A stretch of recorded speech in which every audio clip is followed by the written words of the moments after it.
There's been so many studies done on the mind. There are studies that are spoken about and studies that aren't. And a really interesting documentary that I watched years ago now, I can't remember what it was called. I can't remember if it was a Netflix thing or what. And it spoke about how our mind shifts. And when we turn 30, that is when we actually start thinking about consequences of our actions. Hi, I'm Holly, and I'm sharing a part of my journey to bring courage and inspire you on yours. And when I watched this documentary, it made so much sense to how I had lived my life before I turned 30. I had put myself in so many situations where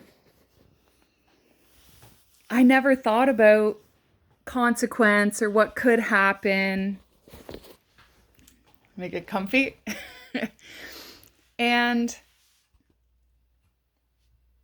I would even, so I did a lot of partying.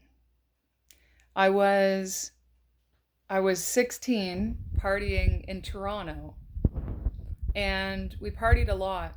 And I remember even in my 20s, I went to a party with, I think it was like three guy friends of mine, and two of them were gay, like outwardly gay. The third one, everyone thought he was gay.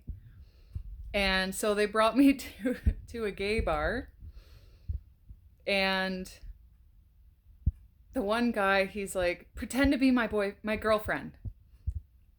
He's like, I don't want the guys to hit on me. I was like, well, stop acting like you're gay.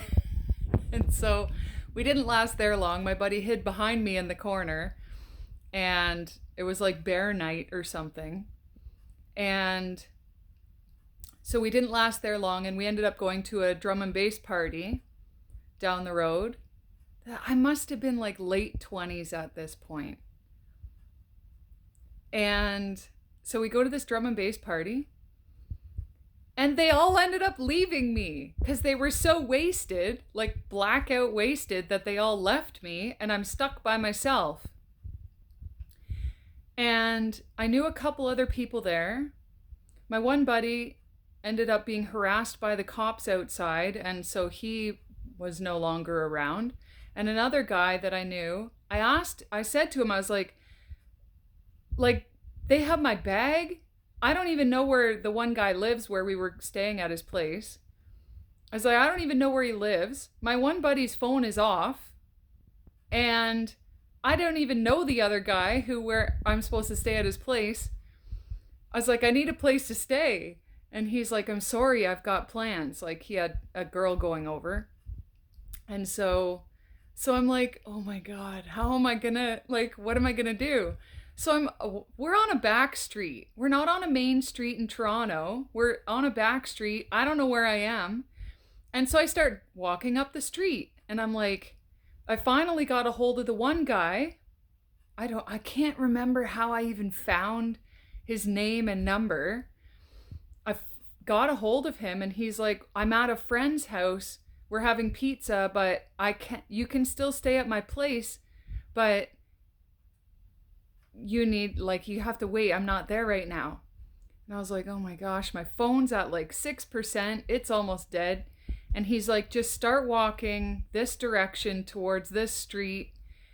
And if you hit another street, you've gone the wrong direction. Because the thing about Toronto is that when you're looking at a compass or your map, it's backwards. So like the compass in your vehicle will show north if you're actually heading south. It's backwards because the subway system, it's all magnetics, right? And so I'm walking, and I realized I was walking the wrong way. So I went like 20 minutes the wrong way. I turned around. Now I'm walking in the middle of the street because I'm hoping a cab will come down here. Because seriously, I had no idea where I was. It was not a main street. Walking down the street, one guy pulls up to me. This is like 3 a.m. One guy pulls up to me. He's like, where are you going? I was like, to a buddy's place. And he's like, oh, can I go with you? I was like, no. And at that time, I didn't realize certain people that you say, I'm going to a buddy's place, they actually, it's like symbolism for a different meaning. And so I'm like, no, you can't come with me. And so I keep walking, and another guy pulls up. He's like, hey, are you working? Like he thought I was like a streetwalker. And here I am by myself, 3 o'clock in the morning, downtown Toronto, somewhere on a back street, not thinking of any consequences. I was like, I just have to find this guy's place so I can have a sleep. And I think about it now and I'm like, would I do that now? Like, probably not. Because I would think about the consequences and all of the situations that I put myself in when I was younger. I was like, I wouldn't choose to hang out with those same people. I wouldn't choose to do certain things that I did back then. And when I thought about it, it made so much sense. And it seems like we go through these 7 to 10 year cycles where we are given the opportunity to shift. It's up to us whether we do shift or not. Everything's a choice. You're creating your own reality constantly. Whether you continue to stay stuck in those same patterns that you've been in for your entire life, or you choose to learn, grow, and shift into a new version of you, which integrates your entire wholeness and authenticity. We spend the first 20 to 30 years of our lives trying to figure out who we are and where our place is in the world. And there's so many people trying to shove this version of us down our throats that usually has no authentic way, or it's not really our way of being. We're being programmed constantly to view ourselves in this way that they want us to. And so when you come into this space where you've created this space for you to actually consider who you really are and who you want to be in the world, it closes out all the prior programming.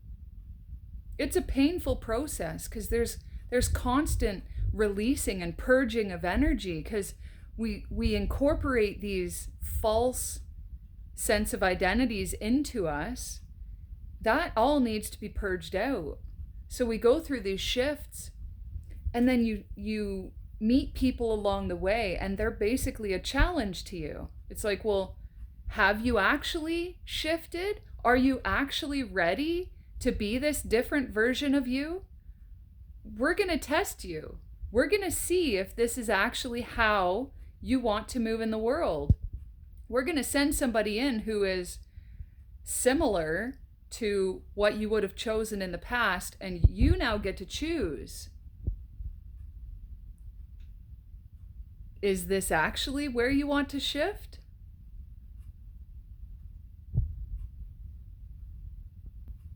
So recognize and be observant in your life right now, because so many cycles have been closed out. And it's a painful process. And you have to stop putting the distractions in front of you to hide the feelings that are coming up, because those feelings are trying to purge out of you. And especially with men, me too. I was raised in a home where I wasn't allowed to cry. And then I was in these relationships where I was told my feelings are not valid. I shouldn't feel that way. Meanwhile, I had processed my feelings before I expressed them. I don't just come off and blow the handle. I literally sit there and process it first. And then I feel the feelings and I express myself. And I was constantly told, stop crying. You shouldn't feel that way. So you get to choose. Be the observer. Are you ready for the shift? Because it's here. Mwah. Bliss to each and every one of you.